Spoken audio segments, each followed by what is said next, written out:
We'll be talking about the president's visit to China. And of course, Bill Gates are visiting Nigeria. All of the stories we'll be treating on Live from Abuja. My name is Ademola Lawrence. And we can't miss out that the ladies are making us proud at the Paralympics in Paris, where we already have the 3 colors of the medal: gold, silver, and bronze. So it has been, a wonderful outing for Team Nigeria. Interesting show is going to be today. And of course, a show, that take us through the event that have shaped the week in the last 1 week across Nigeria and across the world. Well, all things being equal, we're supposed to have a very exciting lineup of guests on the show also that will bring in very interesting insights to the stories that we're bringing to you. And I'm particularly very interested in asking, certain questions about the controversies that people have thrown up on the Bill and Melinda Gates Foundation, over the years. Interesting conversations we'll be having. But start with the President Bola Tinubu round up his official visit to China. During his trip, he highlighted the success of the China-African partnership as a model for sustainable development and shared prosperity. Speaking at the opening ceremony of the 2024 summit of the Forum on Africa-China Cooperation at the Great Hall of the People in Beijing, he says partnership is driven by a bold vision for the future, and that by working together, Africa and China can unlock unprecedented levels of growth and development for their nations. He also emphasized the importance of global collaboration in achieving shared progress and prosperity. The president said cooperation is key to solving global challenges, and the China-African partnership is built on trust, mutual respect, and the pursuit of common goals, and called for the sustenance of the momentum of cooperation and the need for peaceful dialogue, transparency, business practice, and diplomatic conflict resolutions in deepening the bond between Africa and China.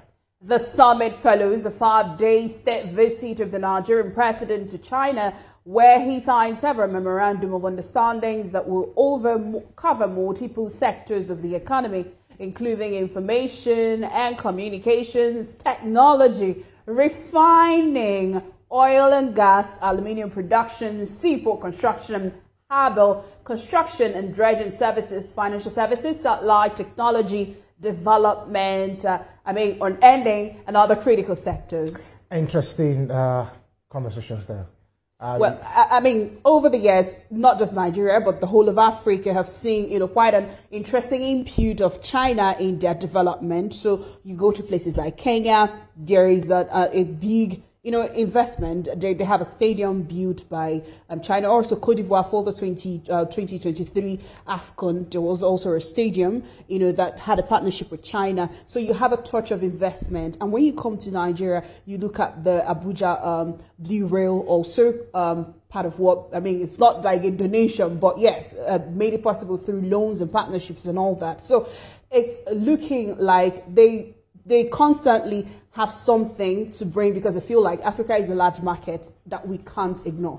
Talking about Africa being a large market, China on its own, from the Ministry of Commerce in Beijing, they said that they committed over $700 billion to invest in Africa from over a decade of it, So if we look at this investment, which spans across infrastructure, you also know that the conversation by President Bola Tinubu and Xi Jinping was indeed in line with what China-Africa trade is all about. But first, let's take that package, and when we come back, we have our guest on the show to talk about the China-Nigeria relationship.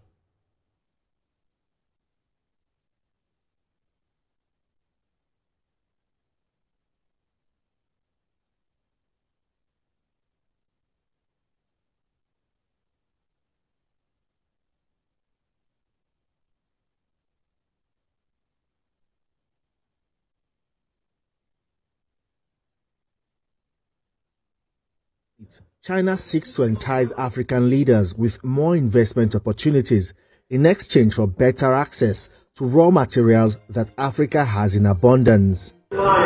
Here in Beijing, leaders of African countries meet and discuss policies and areas of mutual cooperation with officials from China, Africa's biggest lender and investor.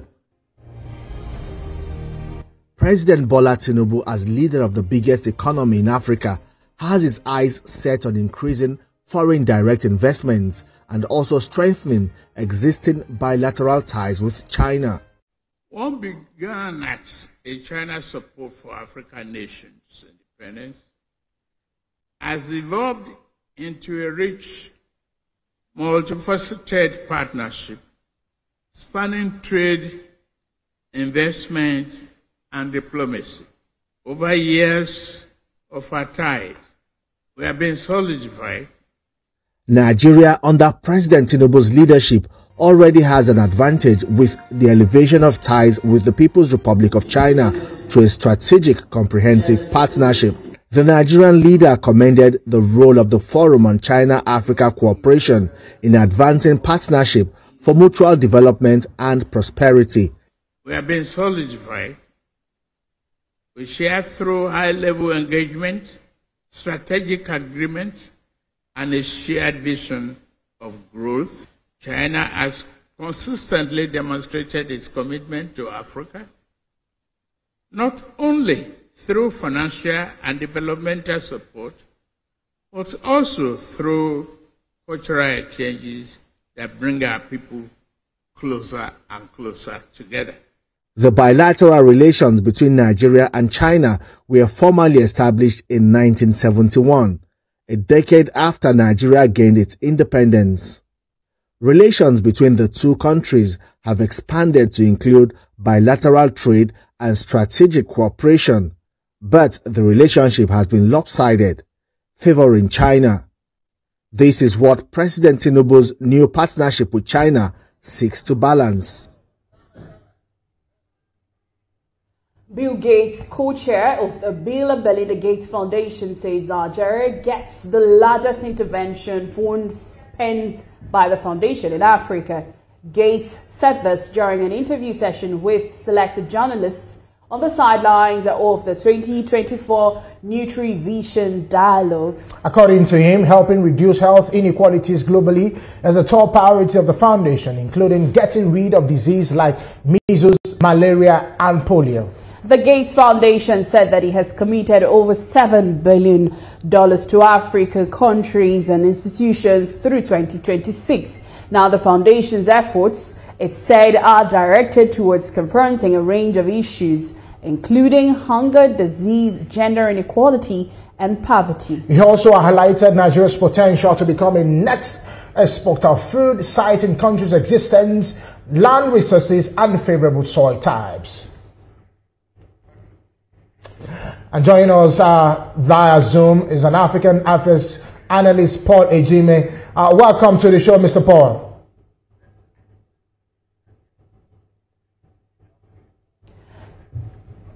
Paul, if you can hear us, good morning. Welcome to the show.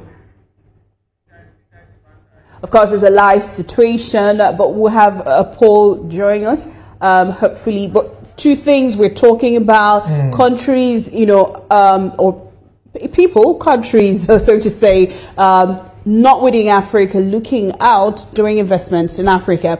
And then there would always be that question, how much of dependency can Nigeria continue to have on these investments, on these people looking to help, rather than self-dependency?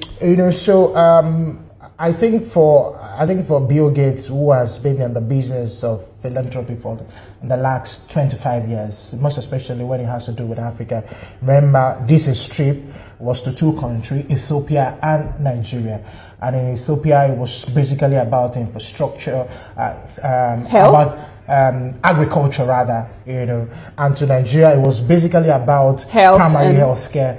And you know, when he was talking to, when he attended the FEC meeting yesterday, his primary focus was that Nigeria should be able to build healthcare. He also mentioned the fact that, you know, Nigeria is at the forefront, despite there are still a lot more to be done in terms of healthcare.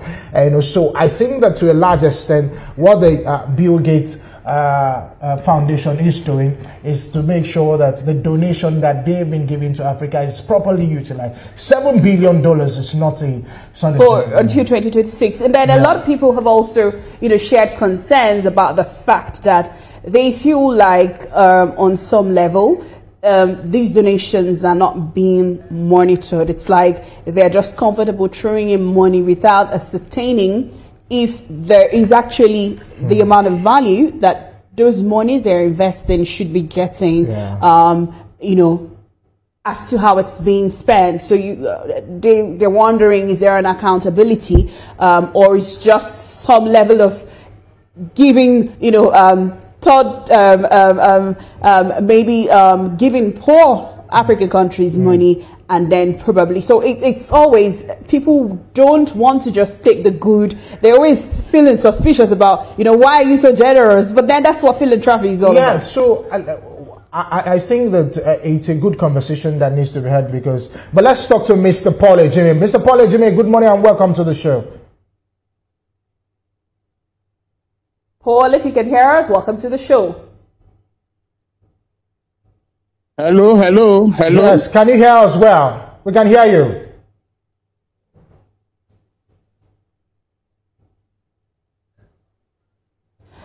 All right, it's a live situation, and when you also leave, you know, the Belinda, the Bill and Belinda Gates Foundation, they're doing, the investments in vaccines, eradication of polio in Nigeria. Some states have completely, I think we have presently, I mean, there was a time Nigeria celebrated, you know, a complete polio-free, but we had an outbreak recently, like 2 years ago, and all that. So you look at all that they do in terms of healthcare. But then the question is, so over the years, why don't we have these donations going to pharmaceutical companies within the country to start self-producing? I think if you look at it, 40% of sub-Saharan Africa children are malnutrition. Yeah. So you look at it from a larger point of view. How much is, if you say 40%, that means that how much is being committed to the different sub-Saharan Africa. But let's even tailor it down to Nigeria. Till 2026 is $7 billion. You know, it takes a lot. That has to, even when the money is being given, that means that the government and the private sector, most especially the pharmaceutical sector, should be hand in hand to get these things done. But of course, it's a conversation that now that he has come to Nigeria to say, okay, we can do much more better. What Nigeria is saying, Nigeria can do much more better than what it's doing. Then of course we'll see how that goes. But of course, we'll go on a break. When we come back, we'll say have more for you on Live from Abuja. Don't go anywhere. We'll be right back. Life is politics. In Nigeria, almost every part of our lives is touched by the politics we play. Governance, legislative matters, the economy, security, foreign affairs, internal affairs. Have a feel as strategic plays in the political space determine how we live in Nigeria. The players, the drama, chess piece moves. Be kept informed. Watch analysis of major happenings in the political space and how it affects you. Watch Politics on Sunday. Life is politics. In Nigeria, almost every part of our lives is touched by the politics we play. Governance, legislative matters, the economy, security, foreign affairs, internal affairs. Have a feel as strategic plays in the political space determine how we live in Nigeria. The players, the drama, chess piece moves. Be kept informed. Watch analysis of major happenings in the political space and how it affects you. Watch Politics on Sunday. Welcome back. And now let's take some news from what have made headlines during the week. Chinese President Xi Jinping has pledged more than $50 billion in aid to Africa over the next 3 years, alongside the creation of 1 million jobs. His commitment emphasizes the goal of strengthening economic cooperation between China and the African continent. China and Nigeria have pledged to deepen their economic ties, inking deals on nuclear energy, media exchange, and Beijing's signature of $1 trillion infrastructure drive. China's President Xi Jinping and Nigeria President Bola Tinubu held talks in Beijing ahead of opening of the forum on China-African cooperation during the week. Nigeria's Ministry of Education says that there is no age restriction for seating for the National Examination Council and West African Examination Council, contrary to reports on minimum age of 18 years. The federal government says that only restricted the age for sitting for Unified Tertiary Matriculation Examination and entry into the university to 18 years, starting from 2025. Nigerian national flag designer Taiwo Akinomi has finally been laid to rest at his Ibadan residence in Ibadan. The burial ceremony took place at the main bowl of the Obafemi Awolowo Stadium in the Oyo State capital city. The Lagos State Police has arrested 23-year-old Ayomide Adele, accused of abducting and killing 21-year-old Christiana Idowu, a student at the Federal University of Agriculture at Abeokuta. And outside Nigeria, 17 students have been killed and 13 others suffered severe burns in a school fire in central Kenya, where the death toll expected rise if more bodies are found under the rubble. The tragic event took place at the abandoned hillside Engahasha Academy dormitory in Hiyeri, located about 93 miles north of Nairobi. Still in Kenya, the Athletics Federation is calling for justice over the death of Ugandan athlete Rebecca Cheptegei. Rebecca died in Kenya from severe injuries suffered after her boyfriend set her on fire.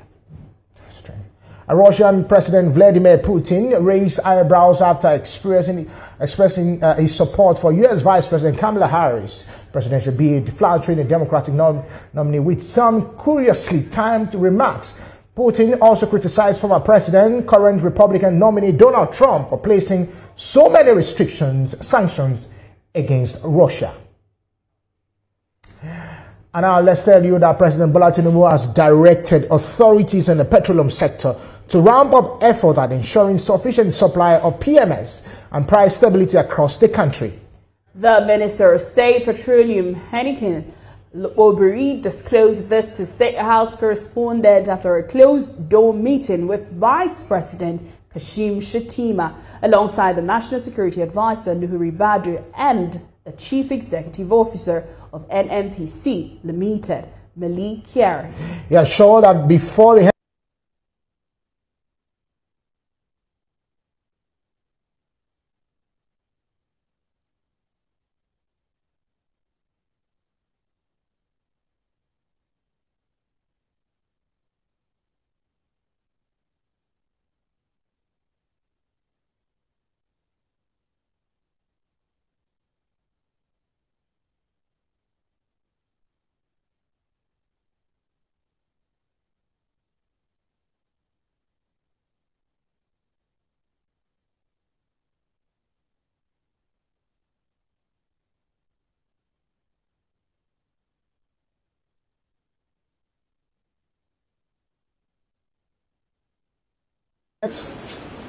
this sector is deregulated, and we believe that with the availability of products, the price will find, its level. The regulator is ensured that there's increased operating hours from all loading depots. Vessels are being cleared promptly, and extended hours where safety can permit for truck outs as well. More importantly also is the reinforcement of the support being given to local refiners, because with increased production from them, indeed, like the minister has said, there will be higher supply, which will stabilize the price. That's the effort that the regulator is making. And of course, straight away to fitness challenge now. The Federal Ministry of Health and Social Welfare, alongside the International Federation of Fitness and Bodybuilding, is promoting the importance of physical fitness as a way of tackling non-communicable diseases in Nigeria. To push this further, a fitness challenge to fight against NCDs have been organized and will begin in October this year. Largely contributes to improved health and well-being and helps in the reduction of the burden of mortality from non-communicable diseases and other health risks. Inactive people have a 20 to 30% increased risk of death compared.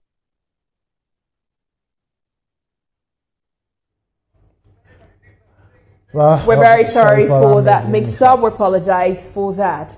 The First Lady of Nigeria, Senator Oluremi Tinubu, has accepted to be the chairperson of a high-level advisory committee for cervical cancer elimination in the country. This was disclosed by the Minister of State for Health, Tunji Alausa, who says our leadership will help to push the urgent drive for the elimination of cervical cancer in the country. He made this known while inaugurating a 15-member National Task Force Committee for Cervical Cancer Elimination, which will be chaired by the former Minister of Health, Professor Isaac Adewale. The task force aligns with the National Strategic Plan for the Control of Cervical Cancer 2023 to 2027, specifically in achieving the ambitious target of screening 50% of eligible women at least once in their lifetime and treating 100% of precarious lesions detected by 2027. Okay, I'm told that we now have Mr. Paul Jimmy. Hello, Mr. Paul.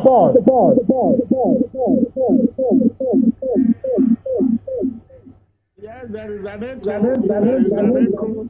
How are you? Hello, Mr. Paul. Can you hear us? It's a live situation. Paul, if you can hear us, welcome back to the program. I'm fine, but there is an echo. Can you hear me? Okay, all right. Okay, so let's first start with the China and Nigeria trade situation, where President Bola Tinubu, of course, met with the China President Xi Jinping to talk about the trade relations between the two countries. Let's first get your own opinion about that, then we discuss further into some of the things that were said at that particular meeting.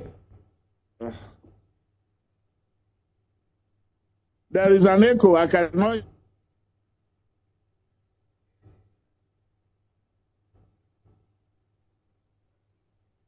Hello, can you hear us?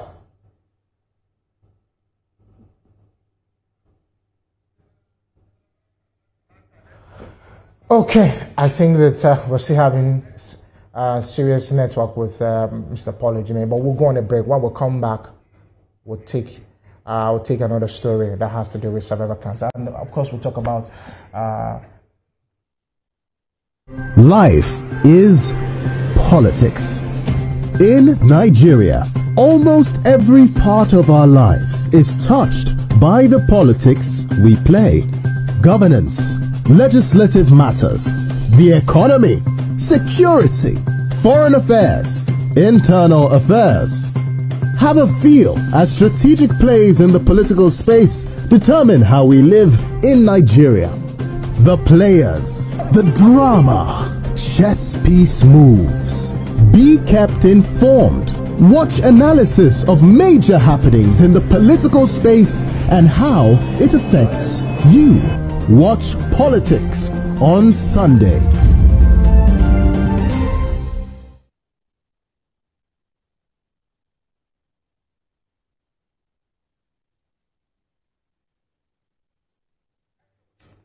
Welcome back from that break, and now we go straight into entertainment, bringing you a story about Fireboy's hit single becoming the latest Afrobeat song to get a diamond certification. Released in 2021, Fireboy's Peru enjoyed massive commercial success as it charted in multiple countries, including the US, the UK, and France. In another landmark feat, Fireboy's Peru has now achieved the highest certification for a song in France. A Nigerian actor, Wole Arole, has landed in the hot seat after his recent post regarding women's safety, which many people deemed as insensitive, went viral. This is coming amidst the ongoing outrage regarding the abduction of 300-level Harvard student Christiana Idowu, who was murdered by her friend Adele Ayomide after collecting ransom from her mother. The actor made a post addressing women via Instagram. Nollywood actress and director Omoni Oboli has announced that her first series, Last Year's Single, which was produced in 2020, will premiere on Netflix on September 6, 2024. Last Year's Single is Oboli's first series, which began production during the pandemic. And Dequante Devonte Lama, aka Rich Homie Kwan, passed away on September 5th, 2024. According to news circulated online, the rapper reportedly died from a drug overdose. The 34-year-old Atlanta rapper was recently in the stands at the ongoing trial of YSL label boss Young Thug, who is facing RICO charges over running a gang responsible for several murders. And we wish you, we understand that Paul Ejime is back with us again. Good morning. Yeah, good morning. Good morning. I hope you can hear me. Good to have you on the show.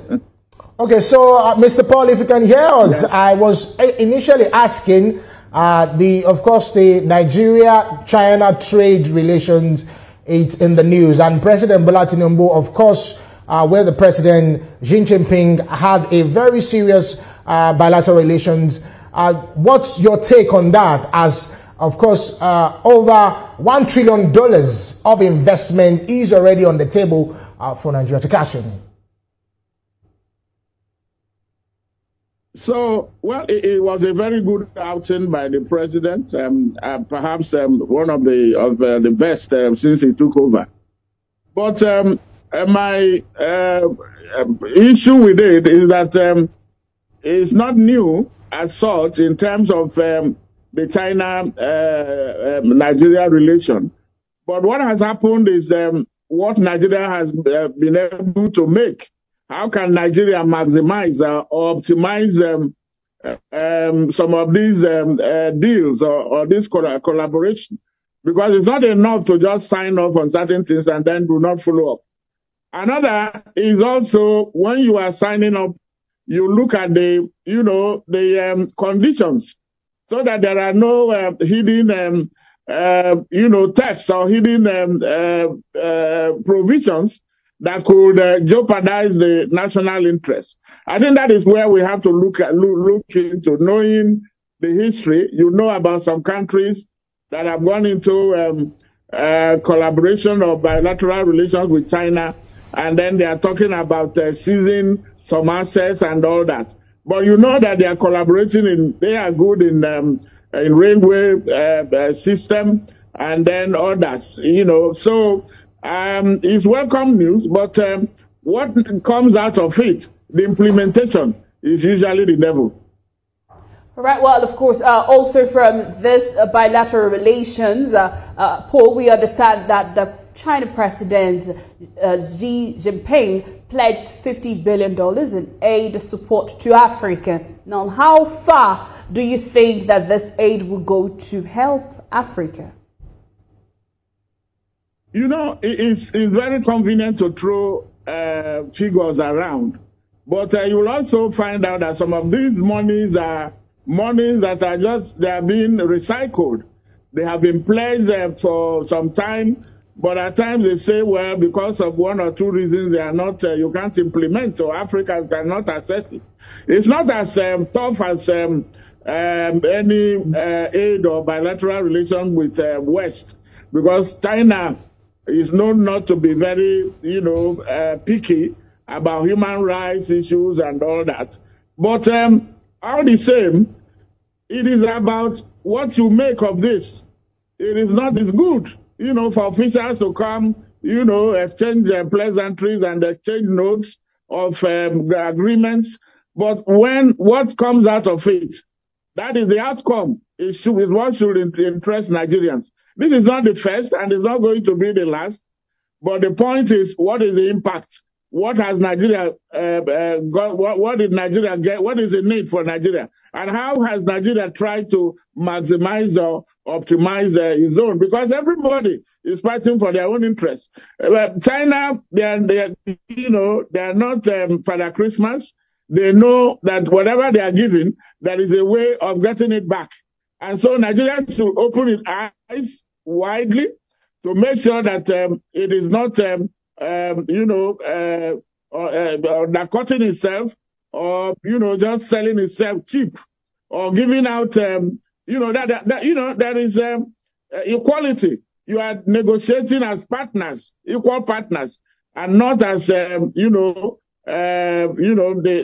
big one and then the small one. So Nigeria should, and there is nothing wrong in that, in bilateral relations, but what comes out of it, I keep repeating, is what matters. And that is what should interest Nigerians. It's not that the many agreements that are signed or the figure that is involved, but how does that impact the average Nigerian? Okay. That is what the focus should be on. Okay, Mr. Paul, I just wanted to ask this question. There are insinuations in some quarters where they say that the nation has been sold to China. Do you believe this? And it's coming on the back of, you see that from the Bank of China, which is, of course, financing 85% of the cost of the $5.8 billion Mambila hydroelectric plant, which will be the country's biggest power plant, scheduled to complete in 2030. If you look at the back of that, some people are saying, okay, is it that we are now selling off the nation to China? What's your opinion on that? I will say, let us not engage in speculation, exactly. But at the same time, to be cautious. Be open to receive whether aid or whatever it is, or grants or any support for that matter. But I would rather Nigeria looks at operating as an equal partner, trade, being competitive, and it's not there is no, what do they say? There is no smoke without fire. The insinuation that Nigeria could be selling its property or, undercutting itself come from what has happened in the past. There are some countries where China had, when you fail to, live up to your own part of the agreement, if you default, then that is where the problem comes. For instance, look at the, I'm not saying that they are similar, but it was remember the presidential fleet, the company seizing Nigerian planes. Such thing can happen if those who are negotiating are not careful and they are not carried away by the razzmatazz of going to see developed Chinese cities. And, if they should put constantly focus their eyes on the ball to know why they are there, that it is for the interest of the common man. And they should not go there and enter into an agreement that will, mortgage the future of Nigerians, of young people, because of these debts are not going to be paid now, is in the future. And you cannot continue to pile up debts that you cannot pay. You are now mortgaging the future of your country, of the young ones who are, by the way, they are not employed. After school, many of them are roaming the streets, and there is unemployment. So Nigeria has to be careful not to be amassing debt. What is, let them be amassing wealth. Let them go into production, not just consumption, not just looking up, going with begging bowl. It's interesting. I mean, this is what I don't subscribe to this idea of so many African leaders going to one country, the capital of one nation, to go and line up and be discussing issues. Why can't they come to Africa?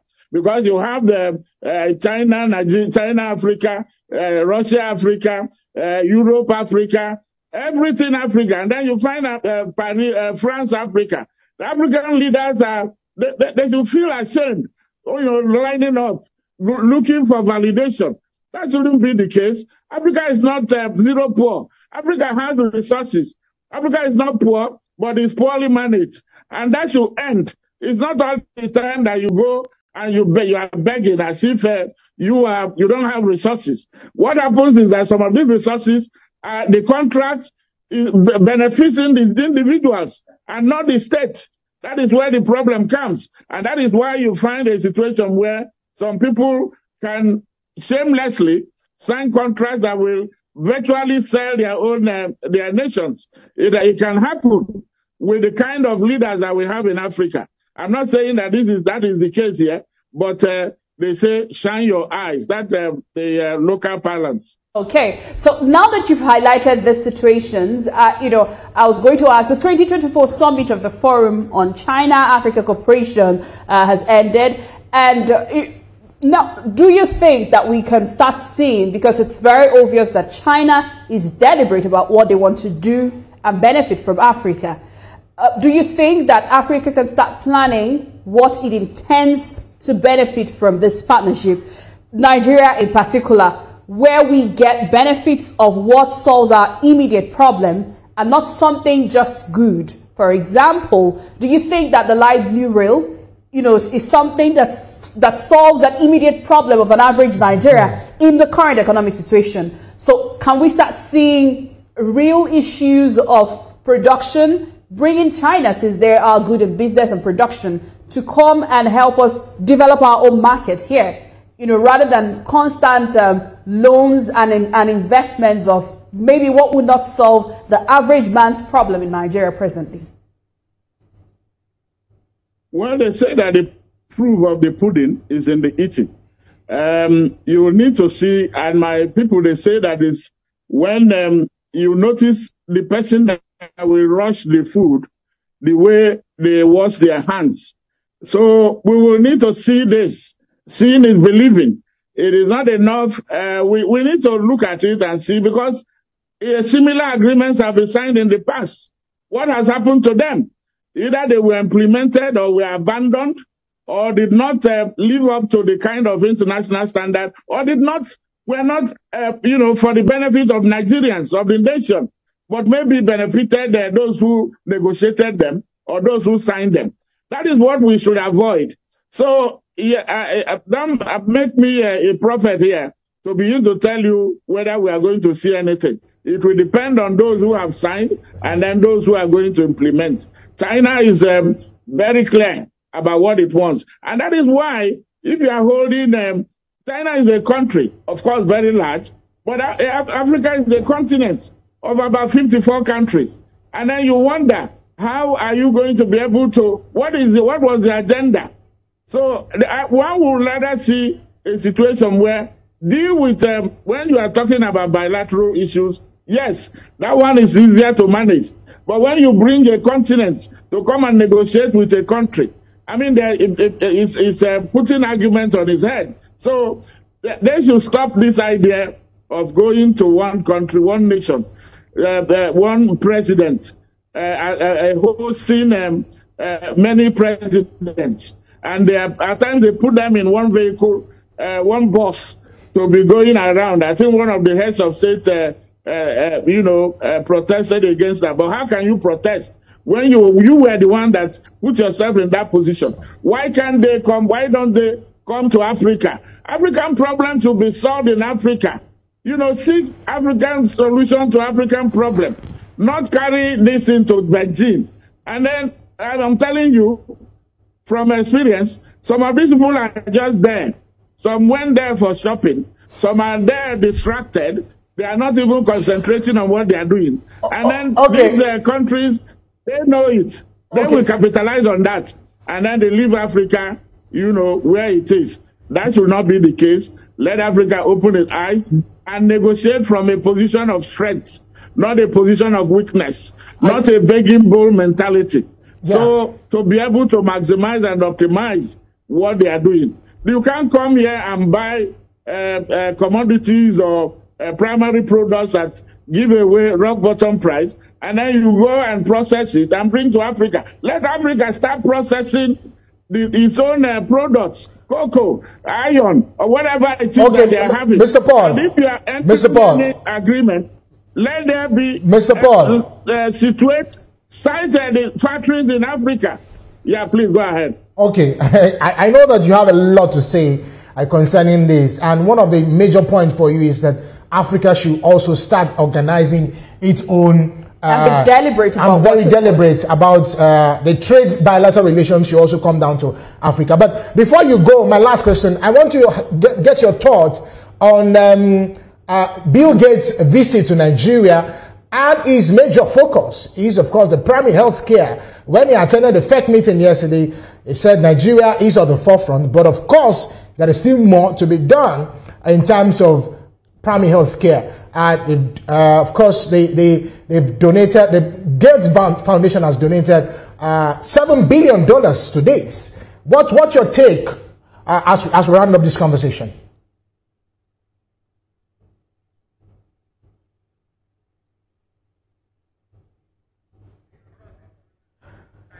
All right, thank you very much, Mr. Paul Ejime. Indeed, a very interesting conversation. Robust conversation. You want to continue the conversation? Really, I would. Okay, all right. While we'll come back from this break, we'll go straight to sport. We'll go anywhere. We'll be right back. The National Assembly is a busy place. As the bastion of democracy, it is a place where bills are presented, motions debated, laws made, and the yearnings of the people are laid bare.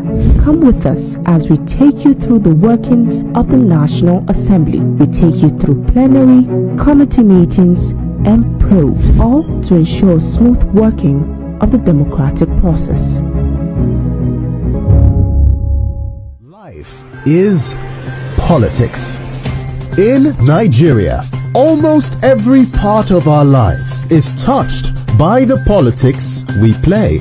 Governance, legislative matters, the economy, security, foreign affairs, internal affairs. Have a feel as strategic plays in the political space determine how we live in Nigeria. The players, the drama, chess piece moves. Be kept informed. Watch analysis of major happenings in the political space and how it affects you.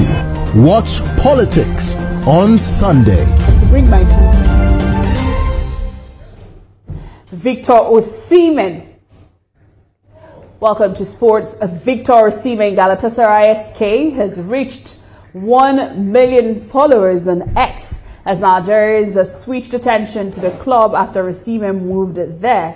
Galatasaray SK made a post to celebrate the achievement, and the post is getting the attention of Nigerian football lovers. Victor Osimhen may have moved to Galatasaray on loan in recent days, but the Napoli striker continues to plan for his long-term future.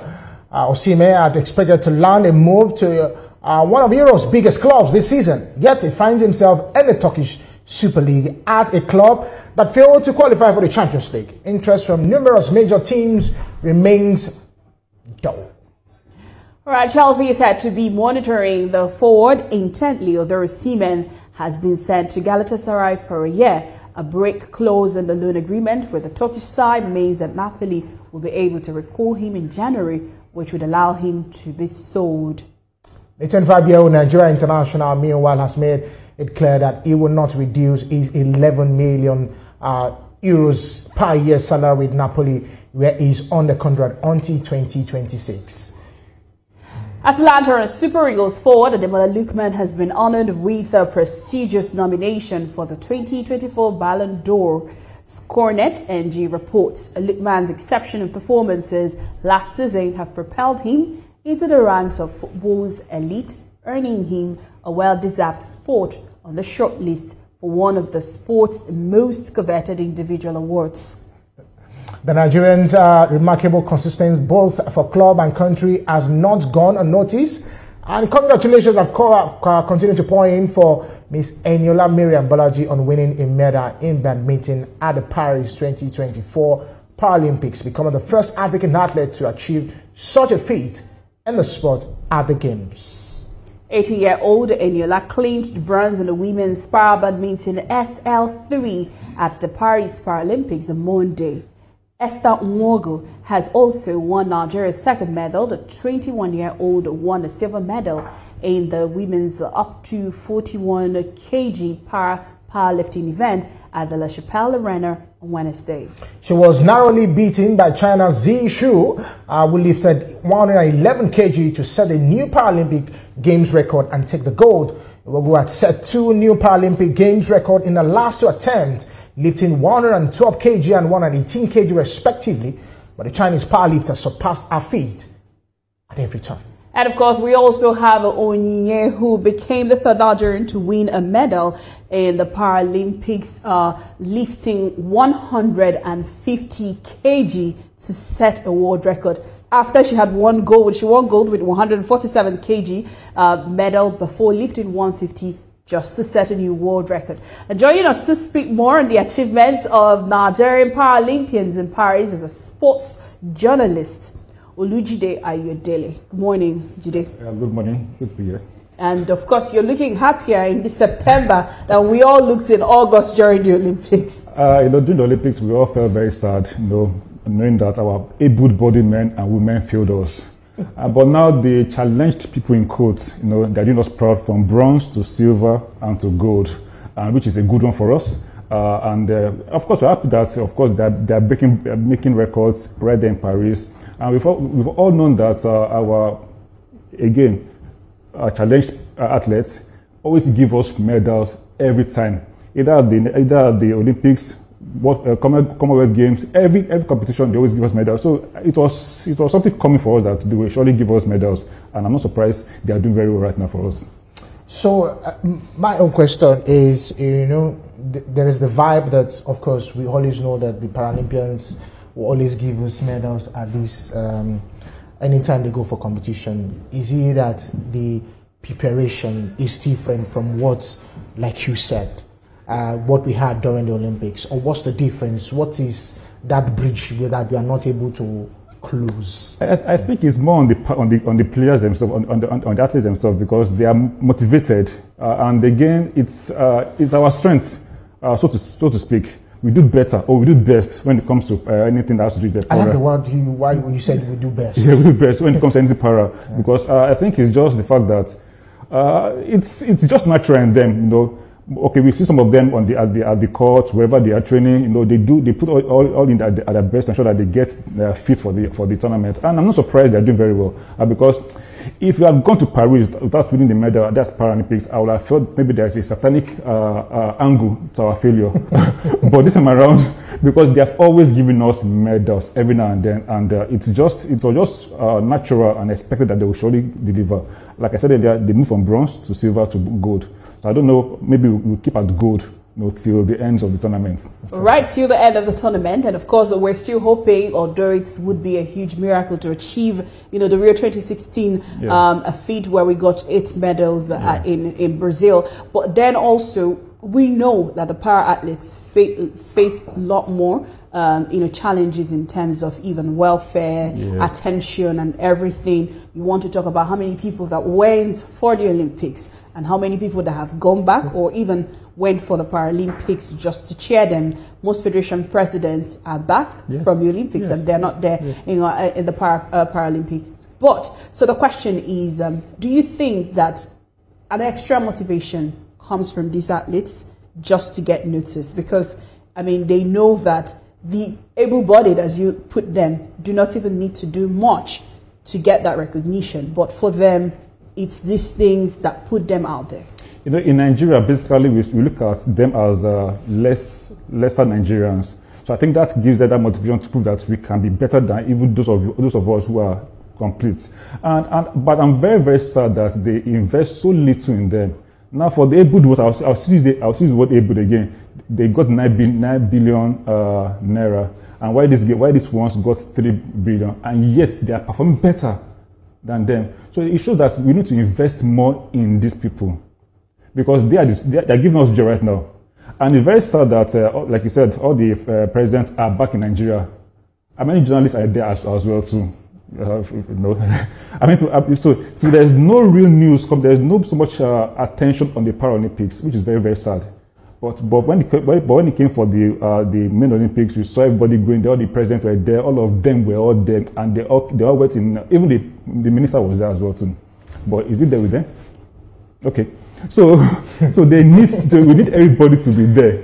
Okay. So but nobody is there with them, except for few people, which is very sad. But they are motivated themselves by themselves that we need to prove Nigerians wrong, that we can do this, and that's the highlight of everything for me. I think for me is the excellent streak that they have over the years. You know, for every of the games or for every of the appearance that they have gone to, they make sure that they put their name on. They put Nigeria's name on the medal table, and I think that. So looking at that, how do you think that we need to, not only appreciate these people, because from what you have said, 9 billions for the Olympians, 3 billions for the Paralympians. Well, the contingents are quite apart. Yeah, they are quite okay. They are quite apart. But what is so surprising for me is that why is it that we don't have the same contingent who motivated the Olympians and not motivate these people? Why do we have that disparity, and how do we break that disparity going forward? It's just unfortunate. I think the best way is just for private people to come in, organizations, and all Nigerians should come in and support these guys more, because we have put them at the back of everything, which is unfortunate. Like I said earlier, they just keep motivating themselves personally. I've seen most of them, the way they train themselves, they train so there's no proper welfare for them. Some of them, they don't have good wheelchairs. Some of them, they train on bare floor without any, and they don't have any assistant that will take them around. So it is very, very hard. Okay, I've seen most of them at the National Sports Festival. They struggle to get there by themselves. There's no bus that will take them. They look for bus themselves. They look for transport themselves.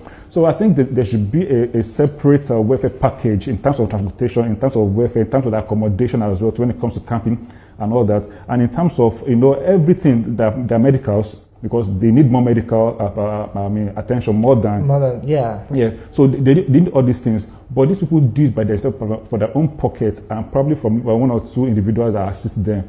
These guys are being neglected, and it's so bad. So I think it's high time for the government and the private sector to come together and invest more in these people. Talking about that investment, I just want to ask: do we have an event organized for persons with disability back home in Nigeria? Yes, we have. Of course, we have the National Para Festival. Yeah. Okay, so it runs almost every year.